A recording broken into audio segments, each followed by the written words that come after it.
¿Alguna vez han escuchado sobre el Proyecto Manhattan? Sí. Ese gigantesco esfuerzo científico durante la Segunda Guerra Mundial para construir la primera bomba atómica. Generalmente pensamos en físicos como Oppenheimer, en reactores nucleares humeantes y en la imponente imagen del hongo atómico. Pero detrás de esa historia épica existe un capítulo mucho más oscuro, uno que involucra a ciudadanos comunes y corrientes y un secreto médico escalofriante. Hoy vamos a adentrarnos en uno de los secretos mejor guardados y más controvertidos del Proyecto Manhattan, los experimentos de inyección de plutonio en seres humanos. Para entender por qué se llegó a este punto, debemos transportarnos a principios de la década de 1940. Los científicos estaban trabajando a toda prisa con materiales que apenas conocían, como el uranio y especialmente el plutonio. Este último, un elemento artificial creado en reactores, era el corazón de la bomba Fat Man, la que se lanzaría sobre Nagasaki. El problema es que nadie sabía con certeza qué le hacía el plutonio al cuerpo humano. ¿Era tóxico? ¿Cuánto tiempo permanecía en el organismo? ¿Qué dosis era peligrosa o incluso letal? La seguridad de los miles de trabajadores del Proyecto Manhattan era una preocupación real. Estaban manejando estos materiales a diario, y un solo error, una inhalación accidental o un corte en la piel podría tener consecuencias desconocidas. Los estudios en animales daban pistas, pero los científicos sentían que no eran suficientes. Creían que para establecer límites de seguridad realistas y proteger a su personal necesitaban datos de humanos, y así, en medio del secretismo y la urgencia de la guerra, nació una idea radical y aterradora. A partir de 1945, un grupo de médicos y científicos asociados al Proyecto Manhattan comenzaron una serie de experimentos. Seleccionaron a pacientes que ya estaban hospitalizados por diversas enfermedades, la mayoría de ellas crónicas o terminales. El criterio, aunque no siempre se cumplía, era elegir a personas con una esperanza de vida corta, bajo la premisa de que no vivirían lo suficiente para desarrollar los posibles efectos a largo plazo de la radiación como el cáncer. A estos pacientes, sin su conocimiento o consentimiento informado, se les inyectó plutonio. Imaginen la escena. Estás en una cama de hospital, enfermo, confiando en los médicos que supuestamente te cuidan. Un día te administran una inyección. Te dicen que es una medicina experimental, una vitamina, cualquier cosa menos la verdad. No tienes idea de que te están inyectando uno de los materiales más radiactivos creados por el hombre. A estas personas se les conoció internamente solo por códigos, como Cal-1, HP-12 o Chi-1, para proteger la identidad de los médicos y el secreto del proyecto. Se convirtieron en números, en sujetos de prueba anónimos. Uno de los casos más documentados es el de Albert Stevens, conocido como Cal-1. En 1945, Stevens fue diagnosticado erróneamente con un cáncer de estómago terminal.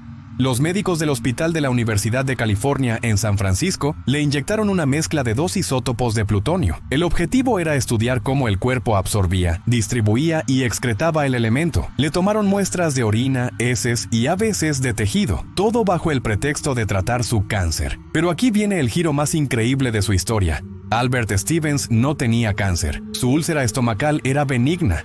Sin saberlo, vivió durante más de 20 años con plutonio en su cuerpo, convirtiéndose en el ser humano que ha sobrevivido con la mayor carga corporal de radiación conocida. Falleció en 1966 por una enfermedad cardíaca, no por el plutonio, aunque la dosis que recibió fue altísima. Su caso y el de otros proporcionó a los científicos del Proyecto Manhattan los datos que buscaban desesperadamente.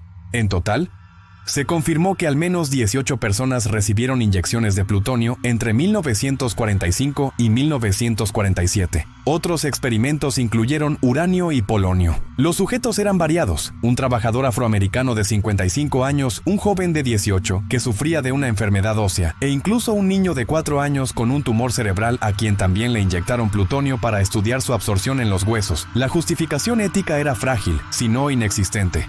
Se basaba en la idea de que el bien mayor, la seguridad nacional y la protección de miles de trabajadores justificaba el sacrificio de unos pocos, especialmente si ya estaban condenados por sus enfermedades. Durante décadas, todo esto permaneció oculto. Los expedientes médicos fueron clasificados, las historias de los pacientes se perdieron en archivos gubernamentales. No fue hasta la década de 1990, casi 50 años después, que la verdad comenzó a salir a la luz.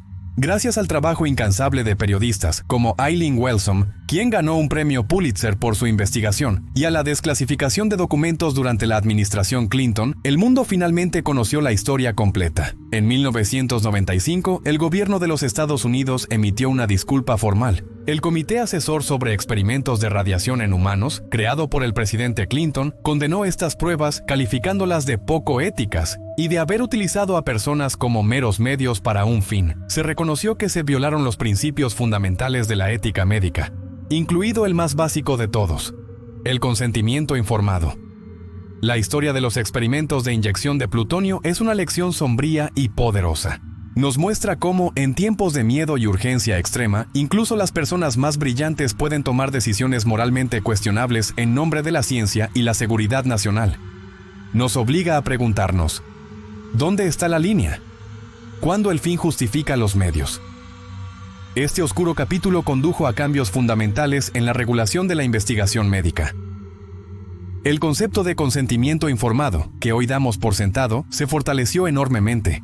Ahora, cualquier persona que participe en un estudio médico debe ser informada exhaustivamente sobre los riesgos, los beneficios y las alternativas, y debe dar su permiso explícito y voluntario. Las juntas de revisión institucional, comités de ética que supervisan toda investigación con seres humanos, se convirtieron en un estándar obligatorio. En cierto modo, el sufrimiento silencioso de Albert Stevens y los otros 17 sujetos de prueba no fue del todo en vano. Su sacrificio involuntario ayudó a construir las salvaguardas éticas que protegen a los pacientes y participantes en investigaciones en todo el mundo hoy en día. Su historia es un recordatorio perpetuo de que la ciencia, sin una brújula moral, puede perder su humanidad. Nos enseña que el progreso científico nunca debe lograrse a costa de la dignidad y los derechos de los individuos. Es una historia compleja, llena de matices grises. Por un lado, la desesperación de la guerra y la genuina preocupación por la seguridad de los trabajadores. Por otro, una violación atroz de la confianza y la ética médica. Al final, nos queda una pregunta incómoda. ¿Qué decisiones tomaríamos nosotros en circunstancias similares? Es algo sobre lo que vale la pena reflexionar.